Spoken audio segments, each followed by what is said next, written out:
২০২৬-২৭ অর্থ বছরের প্রস্তাবিত বাজেটের নানা দিক, সরকারের অগ্রাধিকার এবং অর্থনৈতিক চ্যালেঞ্জ মোকাবেলার কৌশলগুলো গণমাধ্যমের সামনে তুলে ধরতে রাজধানীর ওসমানী স্মৃতি মিলনায়তনে সংবাদ সম্মেলন করছেন অর্থমন্ত্রী আমির খসরু মাহমুদ চৌধুরী। দর্শক, আমরা এখন সরাসরি চলে যাচ্ছি সেখানে। আমরা যেখানে ওয়েস্টফুল কোনো ইকোনমি করতে পারবো না, তার উপরে আবার সীমিত সম্পদও রয়ে গেছে, যে কারণে আমরা একটা কথা বারবার বলেছি, আমরা আমাদের ব্যয়গুলো হবে প্রত্যেকটি ব্যয়ের পিছনে, প্রত্যেকটি প্রকল্পের পিছনে আমরা ক্রাইটেরিয়া করেছি, 4টা ক্রাইটেরিয়া। একটা হচ্ছে ভ্যালু ফর মানি, একটা হচ্ছে রিটার্ন অন ইনভেস্টমেন্ট, একটা হচ্ছে জব ক্রিয়েশন, একটা হচ্ছে এনভায়রনমেন্টাল কনসিডারেশন। কনসিডারেশনের উপর ভিত্তি করে আমরা আগামী দিনের প্রকল্পগুলো বাস্তবায়নের দিকে নিয়ে যাওয়ার কথা পরিষ্কারভাবে বলেছি। সবকিছু মিলিয়ে আমি একটু সংক্ষিপ্ত করে, কারণ আসলে বক্তৃতার চেয়ে বেশি দরকার আপনাদের প্রশ্ন শোনা, প্রশ্নের উত্তর। আমরা আসছি কিন্তু আপনাদের প্রশ্ন উত্তর দেওয়ার জন্য, এবং যে কারণে আমরা বিশ্বাস করি যে একটি গণতান্ত্রিকভাবে নির্বাচিত সরকারের প্রধান দায়িত্ব হচ্ছে জবাবদিহিতা, জনগণের কাছে জবাবদিহিতা। তো সেই ভিত্তিতে আমি বেশি দীর্ঘ কোনো বক্তব্য রাখতে যাচ্ছি না, এবং এই বাজেটটি আপনাদের গতকাল 4 ঘন্টার অধিক কাল সময়ে যে বাজেটটি দেওয়া হয়েছে, আমার পক্ষে খুব কঠিন ছিল 4 ঘন্টা ধরে একটা বাজেট বক্তব্য দেওয়া। কিন্তু আমি সুখের সাথে বলছি, সবাই ধৈর্য ধরে বসেছিল, সাংবাদিক ভাইয়েরা বসেছিল, সংসদের ভিতরে আনইন্টারাপ্টেড একটা একটা একটা পরিবেশ ছিল, যেটা একটা ভালো সাইন গণতন্ত্রের জন্য। তো সুতরাং আমি আর কিছু বেশি বক্তব্য না দিয়ে, আমার মনে হয় আপনারা বাজেটে তো নিশ্চয়ই পেয়েছেন, বাজেট সম্বন্ধে গতকাল আপনাদের কাছে নিশ্চয়ই হস্তগত হয়েছে, যে ইনফরমেশনগুলো আপনাদের হাতে গেছে। আরেকটি নাগরিক বাজেট বলে আমরা একটা প্রকাশনা করেছি, যাতে করে ওয়ান গ্লান্স, এক দৃষ্টিতে আপনারা পুরো বাজেটটাকে কম বেশি বুঝতে পারেন, অনুধাবন করতে পারেন, এবং আপনাদের মনে যদি কোনো প্রশ্ন জাগে সেটার উত্তরও আমরা দেওয়ার চেষ্টা করব আজকে। তো আমি এই পর্যায়ে আমার মনে হয় কোনো বক্তব্য না রেখে আপনাদের সামনে আপনাদের প্রশ্নের অপেক্ষায় আছে, আপনারা প্রশ্ন করতে পারেন। মাননীয় অর্থমন্ত্রী, আপনাকে সাধুবাদ জানাই। মাত্র 3 মাসে একটি সুন্দর বাজেট দিয়েছেন। গত 3 মাস আপনারা দায়িত্বে আছেন, আমরা গত 3 মাসে হাজার হাজার লাইনে আপনাদের সমালোচনা করেছি। এখন 3 লাইনে আমি আপনাদের প্রশংসা করতে চাই এই বাজেটটা পাওয়ার পরে। আমার নাম তাকি মোহাম্মদ জুবাইর, আমি ডেইলি টাইমস অফ বাংলাদেশে কাজ করি। প্রথম প্রশংসা হলো এই যে বাজেটটা আমাদের এসেছে, 9,38,000 কোটি টাকার বাজেট। এই বাজেটের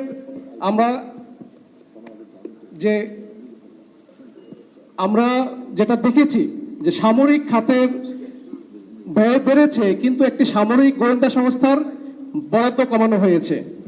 অর্থাৎ গত 3 মাসে আমরা যে আপনাদের সমালোচনা করতে পেরেছি নির্ভয়ে, এই বাজেটটা আমাদেরকে মেসেজ দিচ্ছে সামনের দিনেও আমরা নির্ভয়ে আপনাদের যৌক্তিক সমালোচনা করতে পারবো। এই জন্য আপনাদেরকে সাধুবাদ জানাই।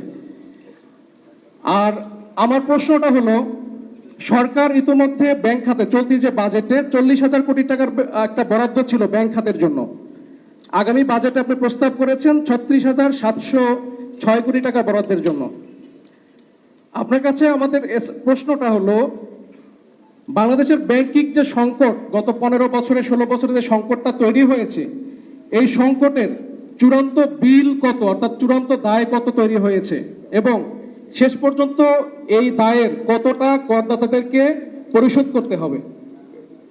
আর আপনার বাজেট বক্তৃতার একটা ত্রুটি আমার চোখে পড়েছে মাননীয় অর্থমন্ত্রী।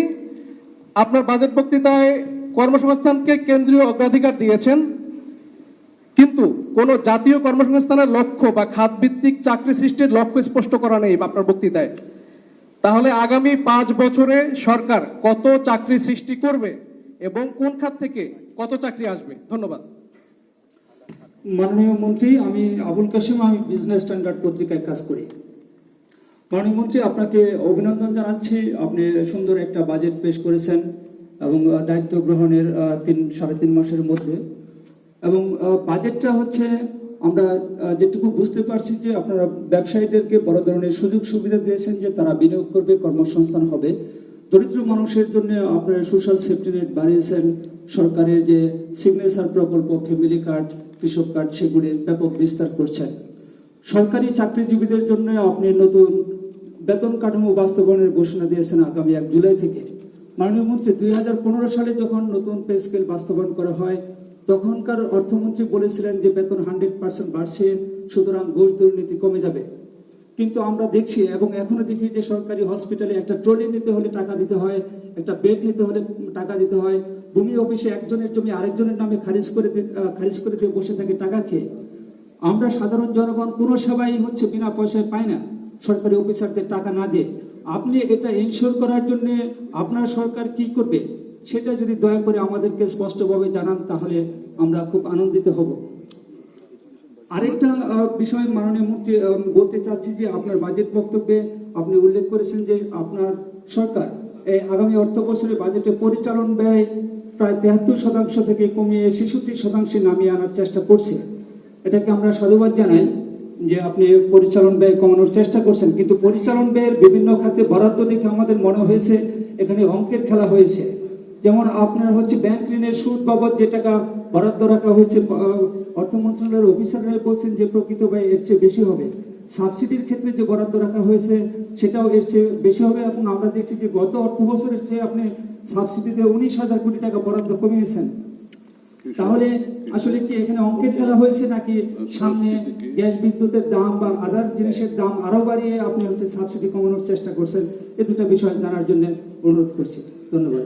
মাননীয় অর্থমন্ত্রী, আমি আপনাকে শুরুতে ধন্যবাদ জানাই একটি বড় বাজেট দেওয়ার জন্য। আমি মিজান চৌধুরী, আমি আগামী সময় আছি।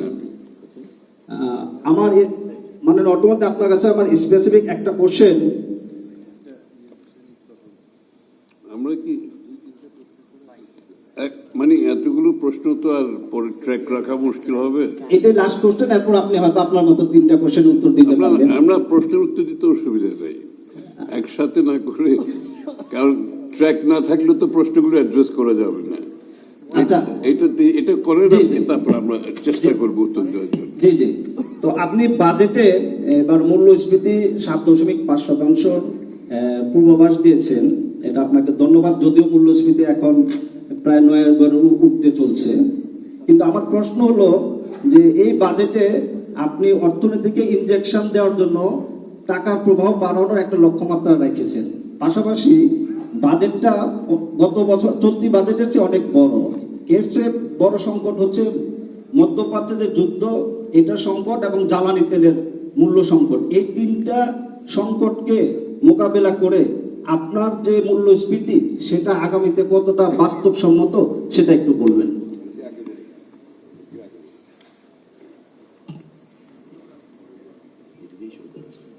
মূল্যস্ফীতিটি ব্যাপার হচ্ছে, আপনারা তো জানেন মূল্যস্ফীতি 3 মাসের ব্যাপার না। মূল্যস্ফীতিটা গত বেশ কয়েক বছর ধরে ক্রমান্বয়ে বাড়তে 9-এর উপরে 3 বছর ধরে চলছে। এর সাথে যোগ হয়েছে আপনার মধ্যপ্রাচ্যের যুদ্ধের বিষয়টা এসছে। তারপর আপনারা জানেন ব্যাংকগুলোতে যেহেতু বিরাট একটা ক্যাপিটাল ঘাটতি হয়ে গেছে লুটপাটের কারণে, লন্ডারিং এর কারণে, যে জন্য কস্ট অফ ফান্ড কিন্তু অনেক বেশি রয়ে গেছে। এটার প্রতিফলন কিন্তু মূল্যস্ফীতিতে পড়ছে। আর আমদানিকৃত যে পণ্যগুলো সবগুলো দাম বাড়ছে, বিশ্বে বাড়ছে, যুদ্ধের কারণে আরো বাড়ছে। সুতরাং আমরা আশা করছি যে আগামী দিনে আমরা যে রিফর্মসের কথাগুলো বলেছি, রিফর্মসের মাধ্যমে কস্ট অফ ডুইং বিজনেসটা আমরা কমানোর চেষ্টা করছি। আপনি লক্ষ্য করবেন আমাদের দেশে এই একটা ব্যবসা করতে গেলে শুরু থেকে শেষ পর্যন্ত যে কস্টটা আসে এটা কিন্তু আপনার মূল্যের সাথে যোগ হচ্ছে। যেমন একটা পারমিশন পেতে একটা কোম্পানি করতে 6 মাস থেকে 1 বছর হয়ে যায়, এবং এটা অনেকগুলো ডিপার্টমেন্টে যেতে হয় এবং অনেকগুলো সময় নষ্ট হয় এবং অনেকগুলো জায়গায় তাদেরকে খরচ করতে হয়। আর একটু এর থেকে আর বেশি কিছু বললাম না, খরচ করতে হয়, এটা তো সত্য কথা। দ্বিতীয়ত ব্যাংকের ইন্টারেস্টের কথা আমি বললাম। তৃতীয়ত আমাদের দেশে যে প্রক্রিয়ার মাধ্যমে মালগুলো খালাস হয় পোর্ট থেকে, ফর এক্সাম্পল ওখানে তো ইম্পোর্ট গুলো সবাই আসে, পোর্ট ইটসেলফে ওখানেই অধিক খরচ তাদেরকে করতে হয় বিভিন্ন কারণে। মাল খালাস থেকে শুরু করে ডেলিভারি নেওয়া পর্যন্ত, বাসায় পৌঁছা পর্যন্ত, ফ্যাক্টরিতে পৌঁছা পর্যন্ত অনেক বেশি খরচ হয়। এই প্রসেসের পুরো প্রসেস একটা ব্যবসার যে প্রসেস, তারপর আপনার বিভিন্ন ডিপার্টমেন্টে ট্যাক্সেশন সহ সব জায়গায় যে আমরা ইনএফিসিয়েন্সি আমাদের আছে, আমাদের বিভিন্ন কস্ট বেড়ে যাচ্ছে, সবকিছু মিলিয়ে আমাদের যে মূল চেষ্টাটা হচ্ছে ইনফ্লেশন, এক্সটার্নাল ইম্প্যাক্টের উপর যে ইনফ্লেশন হয় এটা আমাদের কিছু করার থাকে না। আমরা চেষ্টা করতে হবে এই সিচুয়েশনে আমরা আমাদের কষ্টটা কিভাবে কমিয়ে আনতে পারি ব্যবসা বাণিজ্যে। ইতিমধ্যে তেলের মূল্য, গ্যাসের মূল্য ইত্যাদির কারণে আবার একটা ইম্প্যাক্ট হয়েছে, কারণ তেল গ্যাসের মূল্য বাড়ানো মানে ফার্টিলাইজার মূল্য বাড়বে এবং সবকিছুতে এটার একটা রিফ্লেকশন থাকবে। সুতরাং এক্সটার্নালি যে ইনফ্লেশনটা পুশ করছে এটা আমাদের খুব বেশি কিছু করার থাকে না, কিন্তু আমাদের ডোমেস্টিক্যালি যে জায়গাগুলো নিয়ন্ত্রণ করলে আমাদের কস্ট অফ ডুইং বিজনেস কমবে। কারণ আপনারা জানেন আমাদের কস্ট অফ ডুইং বিজনেসে, ইজ অফ ডুইং বিজনেসে বাংলাদেশ একেবারে তলানিতে বিশ্বে, ওই মানদণ্ডে আমরা একদম তলানিতে। ইজ অফ ডুইং বিজনেস তলানির অর্থ হলো আপনার cost of doing is also going high. সুতরাং আমরা অ্যাড্রেস করতেছি এই জায়গাগুলোতে। আপনি কালকে বক্তব্যে খেয়াল করেছেন, এগুলো অনেকগুলো ডিরেগুলেশন থেকে শুরু করে বিভিন্ন জায়গায় কস্ট কমিয়ে আনার জন্য আমরা অনেকগুলো পদক্ষেপ নিচ্ছি। এই পদক্ষেপগুলো যদি বাস্তবায়ন করতে পারি, আমাদের ইন্টারনালি কস্ট অফ ডুইং বিজনেসটা যদি আমি কমাই আনতে পারি, এটার একটা ইম্প্যাক্ট ইনফ্লেশনের উপর আগামী দিনে হবে। সাপ্লাই চেইন এনশিওর করতে হবে এবং সাপ্লাই চেইন একেবারে অরিজিন থেকে আমার ডেস্টিনেশন পর্যন্ত গ্লোবাল যে প্রাইসিংটা, এগুলো আমাদেরকে ক্লোজ মনিটরিং করতে হবে। এবং এখানে আমরা অ্যাডহক বেসিসে কেনাকাটা না করে আমাদের একটা লং টার্ম প্রকিউরমেন্ট প্রোগ্রাম থাকতে হবে। ফর এক্সাম্পল আমাদের জ্বালানি সিকিউরিটির জন্য আমাদের কমপক্ষে 3 মাসের জ্বালানি আমাদের নিয়ন্ত্রণে থাকতে হবে, আমাদের রিজার্ভে থাকতে হবে। আমাদের ফুড সিকিউরিটির জন্য আমাদের কমপক্ষে এরকম একটা সময় থাকতে হবে।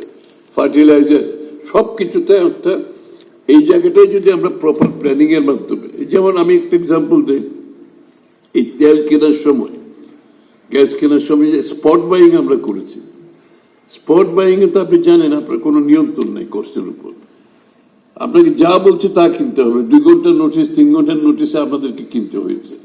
এই জন্য এই অ্যারেঞ্জমেন্ট গুলো বিগত দিনে করা হয় নাই। আমরা একটা লং টার্ম গ্যাসের উপরে, তেলের উপরে, ফুড সিকিউরিটির উপরে আমরা সাইলোজ, গোডাউন এগুলোর মাধ্যমে একটা বাফার স্টক সবসময় রাখতে পারলে আমাদের কস্ট অনেক কমে যাবে।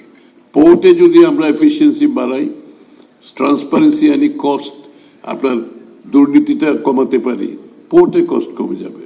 এইভাবে প্রত্যেকটি ক্ষেত্রে আমরা অ্যাড্রেস করতেছি, একটা একটা বক্স আমরা টিক করতেছি যে কিভাবে কস্টটা কমানো যায়।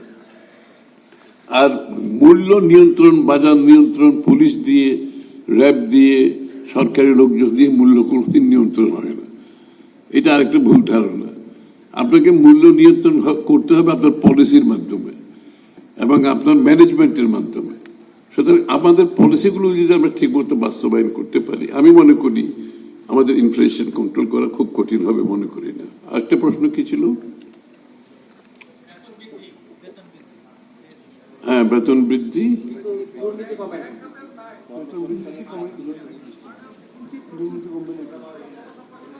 বেতন বৃদ্ধি হলে দুর্নীতি কমবে কিনা? হ্যাঁ, দুর্নীতি, বেতন বৃদ্ধি হলে তো দুর্নীতি কমার কথা। এটা তো স্বাভাবিকভাবে মানুষের যখন অভাব থাকে তখন দুর্নীতির আশ্রয় নেওয়াতে একটা প্রবণতা থাকে, এটা তো অস্বীকার করে লাভ নেই। তা আমরা আশা করছি তাদের দুর্নীতি ছাড়াও সরকারি কর্মকর্তারা বহুদিন ধরে, প্রায় 11 বছর ধরে তাদের কি বলে কোনো ইনক্রিমেন্ট, পে স্কেল গত 11 বছর বোধ হয়, তাই না, এরকম কিছু হবে। 11 বছর ধরে পে স্কেল হয় নাই, কিন্তু এদিকে তো ইনফ্লেশন, মূল্যস্ফীতি, কস্ট অফ লিভিং তো বেড়েছে, তাহলে সেই জায়গাটা তো আমাদেরকে অ্যাড্রেস করতেই হবে, তাই না? কারণ সরকারি কর্মচারী বলে তাদের কস্ট অফ লিভিং, তাদেরকে কষ্ট পেতে হবে, বেসরকারি খাতে আবার ইনফ্লেশনের সাথে বেতন বাড়বে, এটা তো একটা ডিস্টরশন হয়ে যায়। সুতরাং এই জায়গাটাই আমরা আশা করছি এটার সাথে সাথে দুর্নীতিও কমবে স্বাভাবিকভাবে। তাদের যখন আয় বাড়বে, তাদের যখন জীবনযাত্রার মান একটু উন্নত হবে, নিশ্চয়ই দুর্নীতি কমার কথা। একটা হলো কি ছিল,